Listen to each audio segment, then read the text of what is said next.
They laughed when his hand connected with her face. Not the nervous laughter of men who didn't know what to do. Not the uncomfortable kind that followed a mistake. This was loud, careless laughter. The kind that came from people who believed nothing bad could ever happen to them. She didn't fall. That surprised him. Her head turned slightly with the impact, dark hair shifting across her cheek, but her feet stayed planted on the hardwood floor.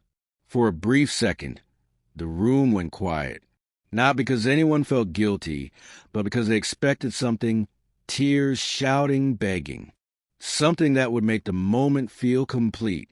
Instead, she stood there. The silence unsettled them more than screaming ever could. "Damn," one of his friends said, grinning as he leaned back against the kitchen counter. She didn't even cry. Another laughed. Guess she's used to it. He rolled his wrists like the sting annoyed him more than the act itself. "Relax. She's fine." "Right." He looked at her, waiting for confirmation the way a man waits for a dog to obey a command. She didn't answer. Her cheek was already turning red, the mark blooming slowly, deliberately.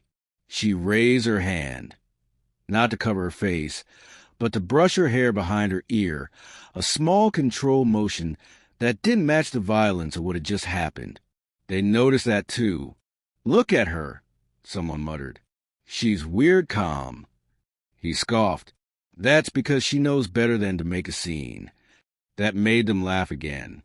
The living room smelled like spilled beer and expensive cologne. A flat-screen TV glowed uselessly on the wall, paused mid-game. Empty bottles lined the coffee table like trophies from a night that had already gone too far. Outside, the city hummed on, distant traffic, a siren somewhere blocks away, life continuing as if nothing inside this house mattered. To them, she didn't. She stood near the edge of the room, hands relaxed at her sides, eyes lowered, not in submission, but in something else, something quieter, something measured. They didn't know how to read that. "Man," his friend Jason said, shaking his head, "you really got yourself a quiet one." "That's why I married her," he replied easily. Peaceful, doesn't argue, knows her place. He said it like a compliment, like a man proud of buying the right appliance. Another friend raised his bottle toward her.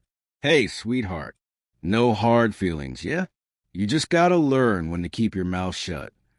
She didn't respond. Her breathing was slow, deep, even, not the breathing of someone afraid.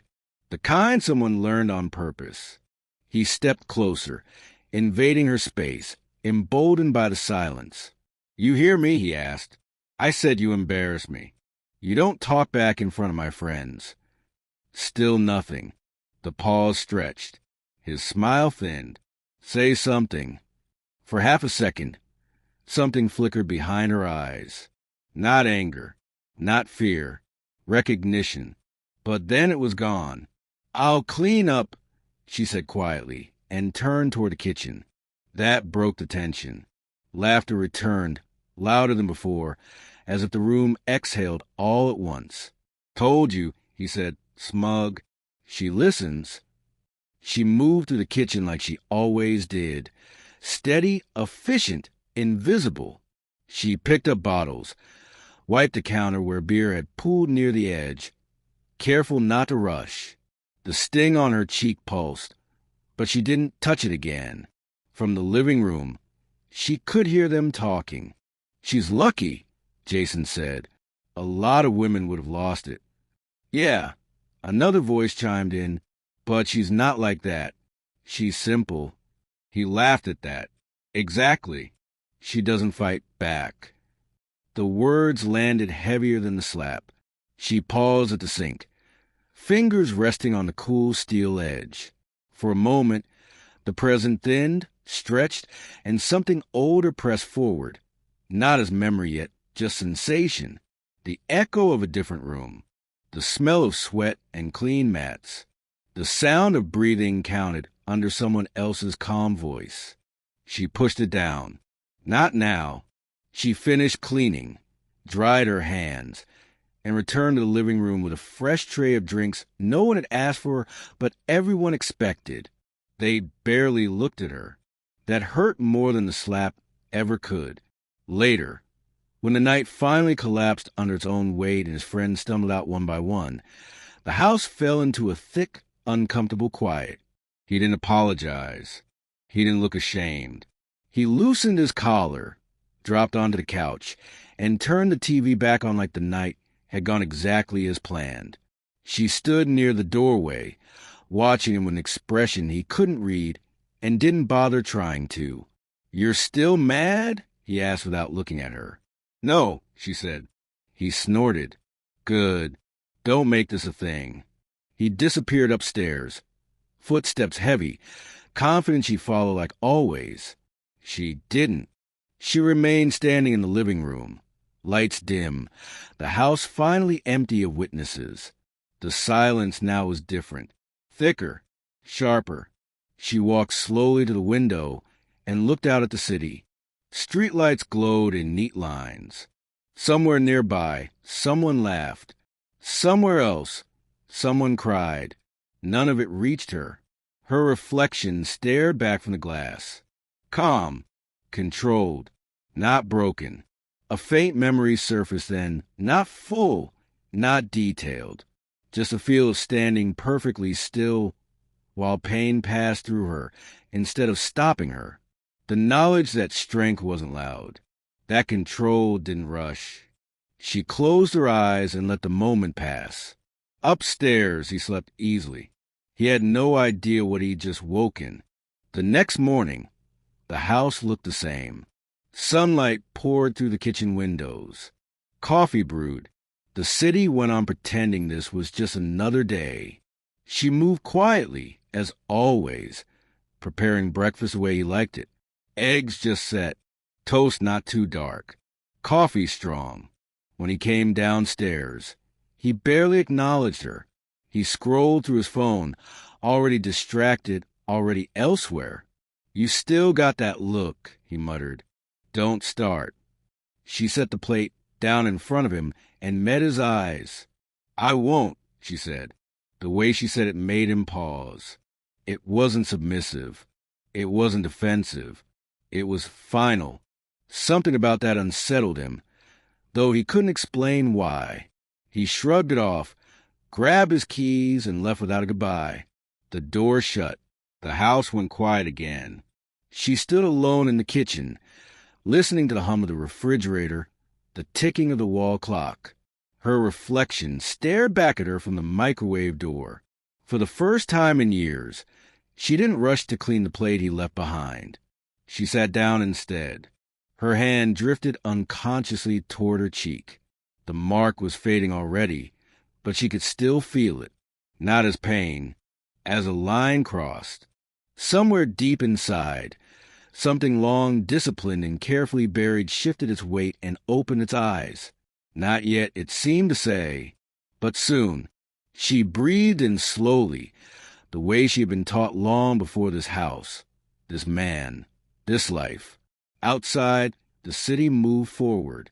Inside, so did she. The first thing she did after the door closed behind him was sit very still. Not because she was afraid to move. Not because she was tired. Stillness for her had always been a decision. It was how she listened, how she measured herself against the world before stepping into it. The clock on the wall ticked loudly in the quiet kitchen. Each second landed with weight, as if time itself was asking her what came next. She let it tick. When she finally stood, it wasn't sudden. It was deliberate. The chair legs barely whispered against the floor as she pushed it back. She rinsed the plate he'd left behind, placed it in the dishwasher, and wiped the counter clean. Habit, muscle memory, routine. The things that made a life look normal from the outside. Only then did she go upstairs. The bedroom smelled faintly of him, his cologne lingering in the air, his side of the bed still warm. She ignored it, opened the closet. Her clothes hung neatly in muted colors, chosen long ago because they didn't attract attention. Practical. forgettable. At the back, behind coats she never wore in a box of old paperwork, sat something she hadn't touched in years. She moved the box aside and pulled it forward. The duffel was black, soft with age, the zipper stiff from disuse. Her fingers rested on it for a moment, not opening it yet. The pause wasn't hesitation. It was respect. She carried it to the bed and set it down gently, like something that could bruise if handled carelessly. When she unzipped it, the sound felt louder than it should have been. Inside were things that didn't belong in this house. Cloth wraps neatly folded, gloves worn thin at the knuckles, a pair of shoes lighter than they looked. Everything clean, everything maintained, nothing sentimental. She didn't touch them yet. Instead, she sat at the edge of the bed and let the first real flashback surface. Not an image, not a scene, just a sensation. The feeling of her feet pressed flat against a mat. The smell of sweat and disinfectant. The sound of controlled breathing echoing in a large, empty room. The calm voice that had once told her, not unkindly, that strength was useless if it arrived too early. She had learned patience before she learned speed. She closed the bag and slid it back into the closet. Not yet. Downstairs, her phone buzzed on the kitchen counter. A text message lit up the screen. Jason, last night was wild. You good? She stared at the words, face unreadable. Then she typed back, I'm fine. Nothing more. Another message followed almost immediately. You sure? He can be intense when he drinks. She considered that, then erased her reply twice before settling on. It's handled. She set the phone down face up, letting it sit there in the light. Handled didn't mean forgiven. Handled didn't mean over. It meant accounted for. She spent the rest of the morning doing ordinary things. Laundry, errands, a trip to the grocery store where no one recognized her and no one cared. The cashier smiled politely. A woman behind her complained about traffic. Life flowed around her without resistance. This, she thought, was the advantage of being invisible. In the parking lot, as she loaded bags into the trunk, a man nearby laughed too loudly at something on his phone. The sound snapped something loose. For a fraction of a second, her body reacted before her mind did. Posture shifting, weight redistributing, awareness widening. She caught herself and relaxed. Not yet. That evening, he came home late. She heard the garage door before she heard his footsteps. Heard his keys hit the counter harder than necessary. Heard the fridge open, the crack of a beer. You make dinner? He called out. Yes, she answered. He grunted in approval, sat down at the table, and started eating without waiting. He didn't comment on the food. He never did. Silence had become the compliment. You embarrassed me yesterday, he said suddenly, eyes still on his plate. She didn't look up. I know. You don't talk back in front of people, he continued. I don't care what you think. I know. He paused. The calm in her voice irritated him more than resistance ever could. You gonna say sorry? She lifted her gaze then, just enough to meet his eyes. For what? The question was neutral, genuine. That made it worse. For pushing me, he snapped. For making it awkward. I didn't push you, she said. I spoke. That's the same thing, he replied sharply. You don't get to challenge me. She nodded once. Okay. That response disarmed him. He scoffed and waved a hand. Whatever. Just don't let it happen again. She returned to her meal. He finished his beer, grabbed another, and turned on the television. The conversation ended the way it always did. Not resolved, just buried. Later that night, as he slept, she lay awake beside him, staring at the ceiling. Her breathing was slow, counted, controlled. Another memory surfaced then, clearer this time. She was younger, leaner, standing across from someone who didn't underestimate her, someone who had never raised their voice, never needed to. The lesson had been simple. If you reveal yourself too early, you give your opponent time to adapt. Silence was not weakness. Silence was camouflage. The next few days passed without incident. That, she knew, was a dangerous part. He grew comfortable again, joked, texted his friends, made plans. The house filled with noise and casual confidence. He laughed the way men laughed when they believed the world was predictable. She watched it all with the same quiet attention she once gave sparring partners who talked too much. On Friday, he invited them over again. Just a few guys, he said. No big deal. She nodded. I'll make something. He smirked. See? That's how it should be. They arrived with the same energy as before, loud, careless, already half drunk. The living room filled with voices and laughter, and the smell of alcohol. She moved among them like a shadow, refilling glasses, clearing plates, responding politely when spoken to. No one noticed the way she listened. Jason glanced at her a few times, something uneasy flickering behind his eyes, but he said nothing. At one point, someone asked her where she was from. Here, she replied. They laughed, satisfied with the answer, and went back to talking over her. As the night wore on, the jokes grew sharper, directed more openly at her. A comment about her silence, a remark about how lucky he was to have a wife who knew her role. He encouraged it. She absorbed it. Inside, she counted. Breaths, glances, moments of carelessness. When he stood up to make a toast, sloppy, loud, triumphant, she felt it shift. Not the room. Him. This time, when his hand moved toward her, it didn't land. She stepped back smoothly, just far enough that his fingers brushed air instead of skin. The room went quiet. It wasn't dramatic. It wasn't fast. It was precise. He blinked, confused. What the hell? She met his eyes. Not tonight, she said. The words were soft. The effect was not. Something in the room changed. Not fear. Not yet. Awareness. He laughed it off a little too quickly. Relax. You're getting dramatic. She didn't respond. That silence landed differently now. Jason shifted uncomfortably. Someone cleared their throat. The TV droned on in the background, suddenly too loud. He waved it away, sat back down, and raised his bottle. Whatever. Drink. She turned and walked into the kitchen.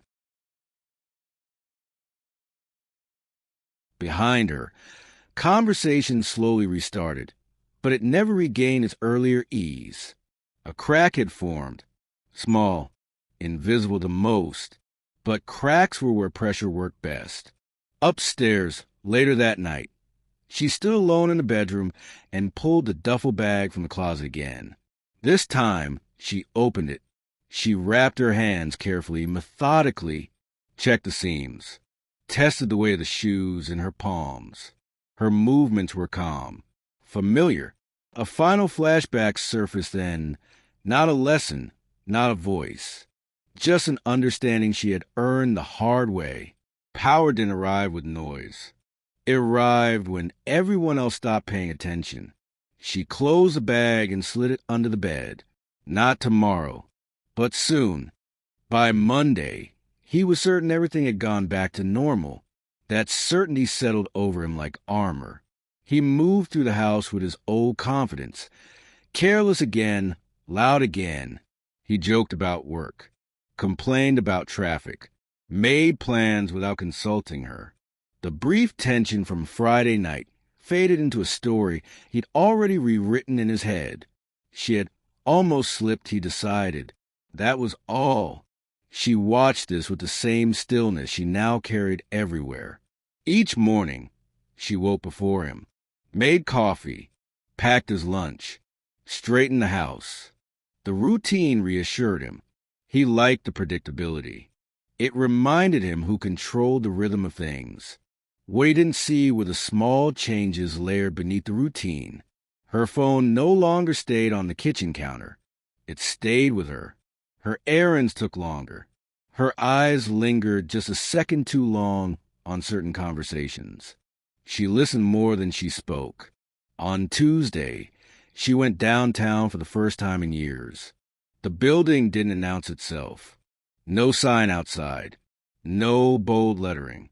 Just glass, concrete, and a security desk staffed by a man who barely glanced up when she entered. She gave her name. He checked it, paused, then looked at her more carefully. "Third floor," he said. "Conference room B." The elevator ride was silent. Her reflection stared back at her from the polished metal doors. Calm, ordinary, no trace of what moved beneath the surface. Conference room B was empty when she arrived. She chose a seat with her back to the wall. Old habits resurfaced easily.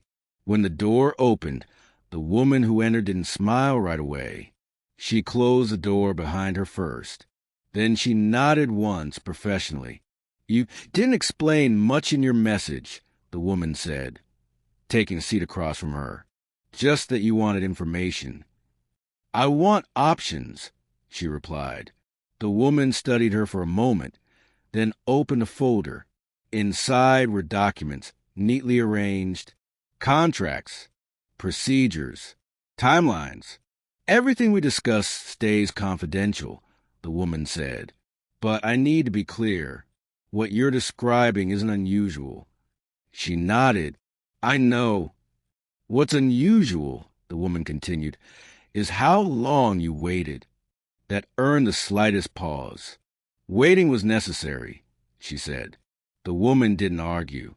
She slid one of the documents across the table. "Then you've done the hardest part already." As she read, something shifted, not in her posture, but in her certainty. This wasn't improvisation. It was structure, sequence, process, institutional weight. She asked precise questions, listened carefully to the answers, took mental notes, not written ones. By the time she left, the city outside felt different, not safer, just clearer. On Wednesday evening, he came home irritated. "Jason's acting weird," he said, tossing his jacket onto a chair. "Barely talks to me anymore." She set dinner on the table, without comment. "He keeps canceling plans," he continued. "Says he's busy." "Since when?" She shrugged lightly. "People get busy." "That's not it," he snapped. "It's like he's avoiding me." She met his eyes for a brief moment. "Maybe he is." The statement was neutral, observational. It still made him uncomfortable. He drank more that night, louder than usual, talked himself into ease with noise. When he finally passed out, sprawled across the bed, she lay beside him without touching him. Her mind replayed another fragment from long ago. Not a fight, not a victory. A room full of people watching, while someone else realized, too late, that the rules had changed. The realization had come before the consequences. That was the part that broke them. Thursday morning, she received a message. "We need to talk. Jason." She read it once. Didn't reply. An hour later, another message. "Please." She responded with a single word. When they met in a cafe near his office. Neutral ground. Public. Controlled. Jason looked smaller than she remembered. Not physically. In the way people did when confidence drained out of them quietly. "I shouldn't have laughed," he said almost immediately. "That night." She stirred her coffee slowly. "You did." "I didn't think," he stopped himself. "I knew it was wrong. I just didn't think it was serious." She looked at him then. Not accusing. Not cold. Simply present. "Serious for who?" she asked. He swallowed. "For you." She nodded once. "I've been thinking about it," he continued, words tumbling out faster now. "About the things he says, the way he acts. I don't want to be part of that. She let the silence stretch long enough for him to feel it. Then, don't be, she said. He leaned back, relief flickering across his face. You're not asking me to. No, she replied. I'm not asking you for anything. That unsettled him more than a demand would have. They parted awkwardly. Jason walked away, glancing over his shoulder once, like someone leaving a place they didn't fully understand anymore. That evening, she stopped somewhere on the way home. The gym was small, clean, forgettable, the kind of place no one noticed unless they were looking for it. She signed in under her real name. The instructor barely glanced up. You've trained before. It wasn't a question. Yes, she said. He nodded. Lockers in the back. In the mirror, as she wrapped her hands, her reflection looked familiar again. Not angry, not eager. Ready? Her movements on the mat were smooth, controlled. Muscle memory took over where thought ended. Each strike stopped short. Each step landed exactly where it needed to. No wasted motion. No witnesses. When she got home, he was in the living room. Phone pressed his ear. Voice raised. I don't get it, he said sharply. Everyone's acting like I did something wrong. She walked past him without slowing. He watched her go, irritation curdling into something else. Unease. Later that night, as she lay awake, another flashback surfaced, clearer now. A voice had once told her that the most dangerous moment was when your opponent sensed change but couldn't locate it. That confusion made them careless. Downstairs, the house settled into sleep. Upstairs, she counted breaths again. Not because she needed calm, because she needed precision. By the end of the week, the house no longer felt like it belonged to him. He didn't notice it all at once. Changes like that never announce themselves. They crept in quietly, the way rot did behind walls, unseen until the structure began to weaken. The first sign was a silence, not her silence. He was used to that. This was different. The phone call stopped. The random drop-ins.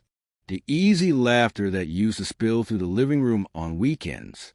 His group chat went quiet in a way that made his messages feel louder than they should have been. He told himself it was work, stress, life. But doubt had a way of speaking when everything else went quiet. She noticed the moment he started checking his phone too often, the way he reread messages, the way his jaw tightened when there was no reply. She didn't comment. She didn't rush. She let the discomfort grow. On Saturday, he decided to reassert control. He announced plans the way he always did, loudly, confidently, as if speaking them into existence guaranteed compliance. Dinner tonight, he said from the living room. Downtown. Some people from work. You're coming. She looked up from where she was folding laundry. Okay. The lack of resistance irritated him. He had expected at least a hint of reluctance. Something to push against. You'll wear something nice, he added. Don't embarrass me. She met his eyes. I won't. The answer was calm. Too calm. The restaurant was expensive in a way that relied on reputation more than comfort. Dark wood. Low lighting.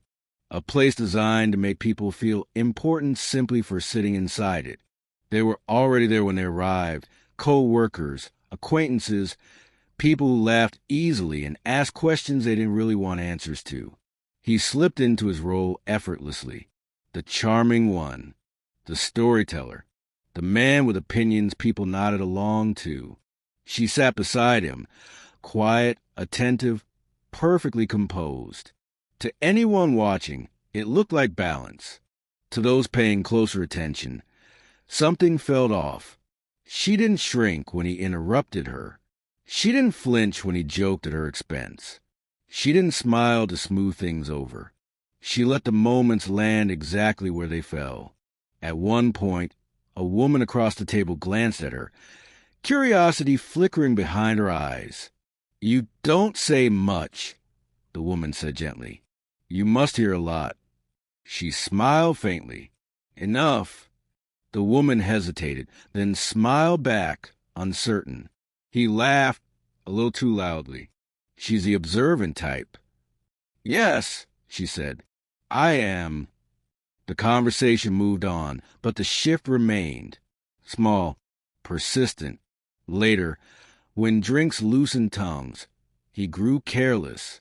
Marriage is about knowing who's in charge, he said, grinning as a few men laughed along. Otherwise, it turns into chaos. She set her glass down carefully. The sound was barely audible. And who decided that? She asked. The table stilled.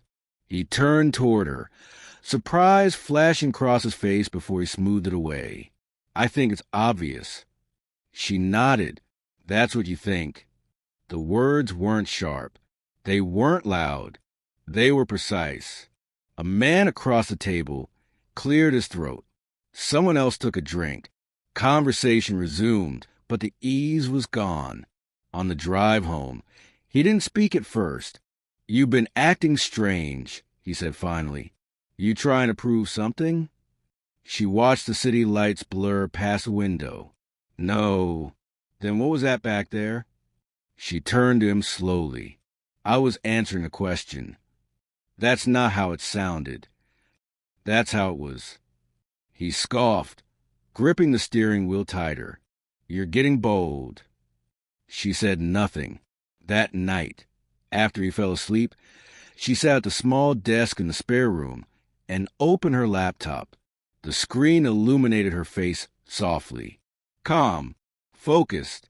She reviewed documents, cross-checked dates, made note of patterns she had already memorized.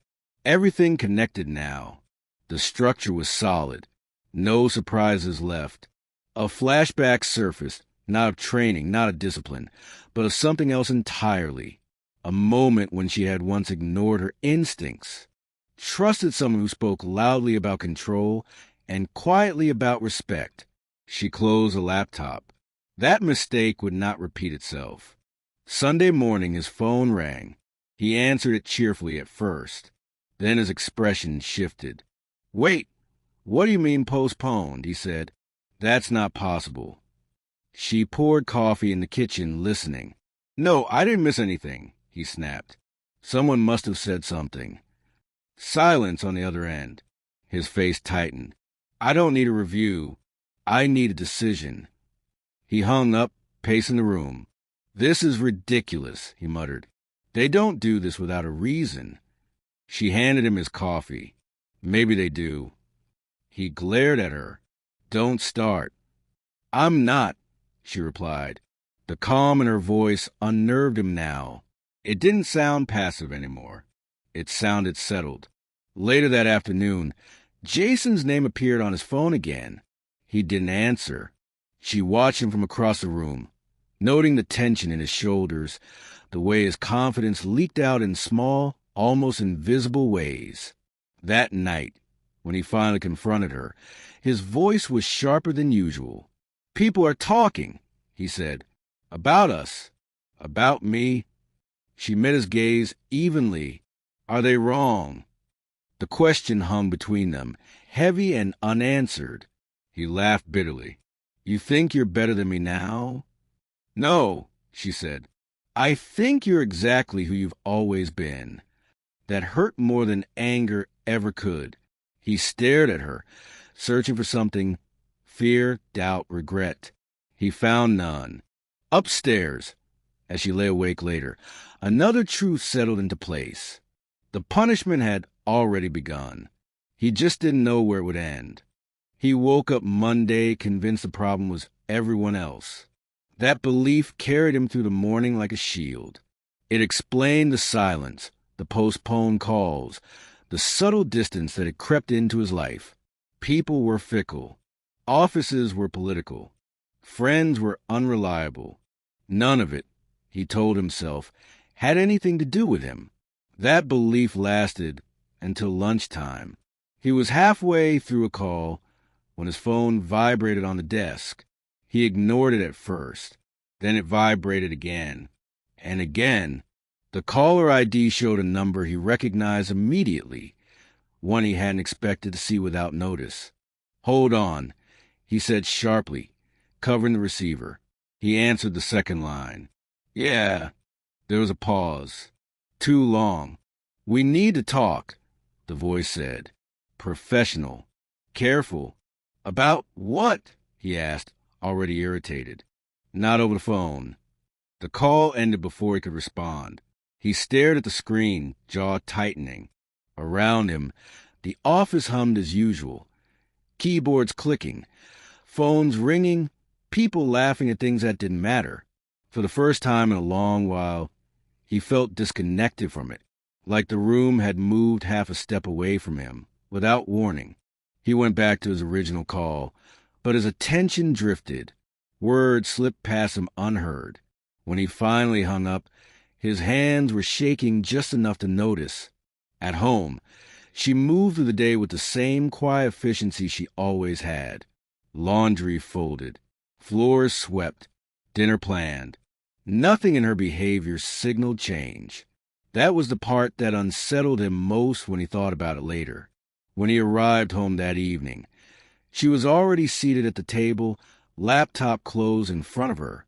"We need to talk," he said, repeating the phrase he'd heard hours earlier. She looked up calmly. "Okay." The word landed softly, not defensive, not dismissive. He sat across from her, irritation bubbling under the surface. People are asking questions. About me. About us. She nodded once. "That happens." "You don't seem surprised." "I'm not." That gave him pause. "You know something?" She didn't answer immediately. She folded her hands on the table, fingers relaxed, posture straight. "I know patterns," she said. He laughed, sharp and humorless. "You're acting like you're smarter than everyone all of a sudden." She met his eyes. "I always was." The room went very quiet. He opened his mouth to respond, then stopped. Something in her tone, not arrogance, not anger, made him hesitate. Before he could recover, his phone buzzed again. He looked down. A message from his supervisor. "Tomorrow, 9 a.m. HR will be present." The air left his lungs slowly. "What is this?" he muttered, more to himself than to her. She stood, collected her plate, and walked to the sink. "That," she said, "is a meeting." He turned in his chair, watching her. "Did you do something?" She rinsed the dish carefully. "No." The way she said it told him that wasn't the right question. That night, he barely slept.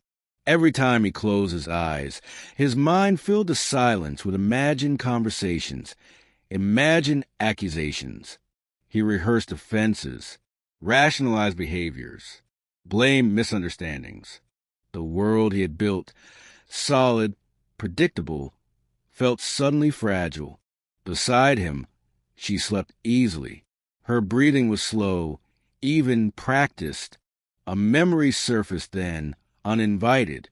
A time years earlier, when he'd laughed at someone else's misfortune, when he dismissed a warning because it came from someone he didn't respect.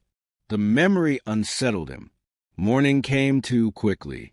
He dressed in silence, knotting his tie with more force than necessary. She poured coffee, set a mug in front of him. "You should drink," she said. "It helps with focus." The advice felt almost kind. "Why are you so calm?" he snapped. She looked at him evenly. "Because this part is already decided." The words followed him out the door.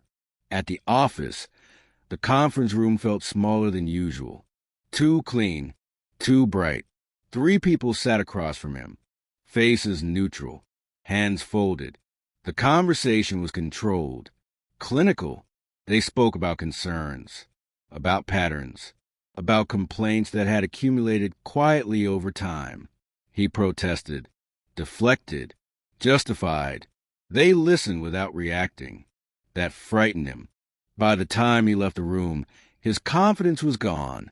At home, she received a message. Everything is in motion. She read it once and deleted it. That evening, when he returned, his shoulders sagged under a weight he couldn't name. "They're reviewing things," he said. "Someone must have lied." She set the table. "Reviews aren't built on one person." He looked at her sharply. "You talked to someone." She met his gaze without blinking. "I listened." The distinction mattered. He opened his mouth to argue, then stopped. For the first time, doubt crept into a certainty. Not loud, not dramatic, just enough to crack it. Later, alone in the bathroom, he stared at his reflection. The man looking back seemed older, smaller. Upstairs, she stood by the window, watching the city lights flicker on. A flashback surfaced, not of training, not discipline, but of a lesson learned the hard way. The most effective punishment didn't announce itself. It let the person unravel while believing they still had time. Behind her, the house creaked softly. The countdown had begun. He came home earlier than usual on Thursday. That alone told her everything. The garage door opened and closed too quickly. His footsteps through the house lacked their usual rhythm, uneven now, uncertain. He stopped in the living room and stood there longer than necessary, as if waiting for the house to explain itself to him. She remained in the kitchen, finishing what she was doing. She didn't rush. She didn't announce herself. When she entered the room, he was sitting on the couch with his elbows on his knees, hands clasped together so tightly the knuckles had gone pale. "They put me on leave," he said. Not angry, not loud, defeated. She nodded once and sat in the chair across from him, leaving space between them. The distance mattered. "They said it's temporary," he continued quickly, desperation creeping in. "Just until they finish reviewing things. I'll be fine." She watched him carefully, the way his eyes avoided hers, the way his voice searched for reassurance without asking for it directly. "Temporary things still change people," she said. He scoffed weakly. "You sound like them. That's because they're correct." The words landed with weight. He flinched. "You think I deserve this," he said. She considered the question, not because she was unsure, but because precision mattered now. "I think consequences arrive when patterns are finally seen," she replied. He laughed, brittle and hollow. "You talk like this is some kind of lesson." "No," she said calmly. "It's a result." That distinction broke something in him. He stood suddenly, pacing the room. "You think you're better than me? Because you stayed quiet? Because you waited?" She didn't raise her voice. "Because I learned." He stopped, turning toward her. "Learn what?" "That power doesn't need permission," she said. "And it doesn't need witnesses." The room felt smaller then, the walls closer. For the first time since she had known him, he looked afraid, not of her, but of what he could no longer control. His phone buzzed on the table. He stared at it for a long moment before picking it up, his face drained as he read the message. "They want another meeting," he whispered. "With legal." She didn't respond. "You told them," he said suddenly, accusation surging up as panic sought somewhere to land. "You did this." She met his eyes steadily. "No." "Then how?" he demanded. "I stopped protecting you," she replied. The truth was quiet, final. He sank back onto the couch as if the air had left his body. That night he slept poorly, tossed, woke often, whispered apologies that didn't know where to land. At one point, he reached for her in his sleep. She moved away. Morning came gray and heavy. He dressed carefully this time, chose his words carefully too. "I'm sorry," he said at the door, "for everything." She studied him. The apology was real. Too late, but real. "I know," she said. The simplicity of the response unsettled him more than rejection would have. When he left, she didn't watch from the window. She went upstairs instead. The duffel bag, came out from under the bed for the last time. She opened it, not with reverence now, but with closure. She unwrapped her hands slowly, methodically, the way one does after a fight that never happened.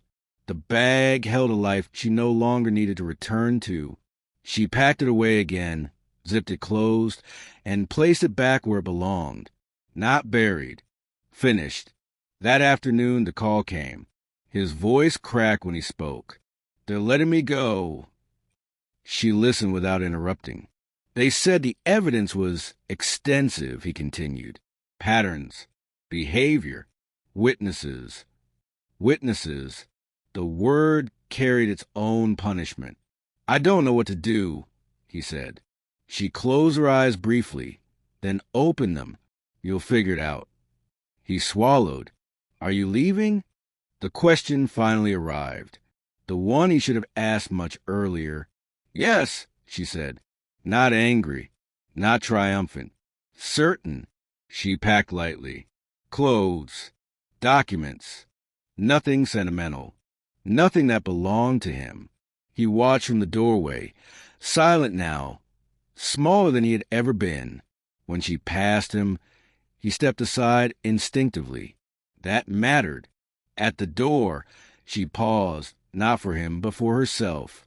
A final flashback surfaced then, clear and complete, standing perfectly still while pain passed through her. Learning that strength wasn't about striking first, or striking at all. It was about choosing when to stop enduring. She opened the door. Behind her, a life collapsed quietly. Outside, the city moved on. She walked down the steps, breathing evenly, posture relaxed, attention forward. No celebration, no victory, just continuation. And for the first time in a very long time, she did not look back.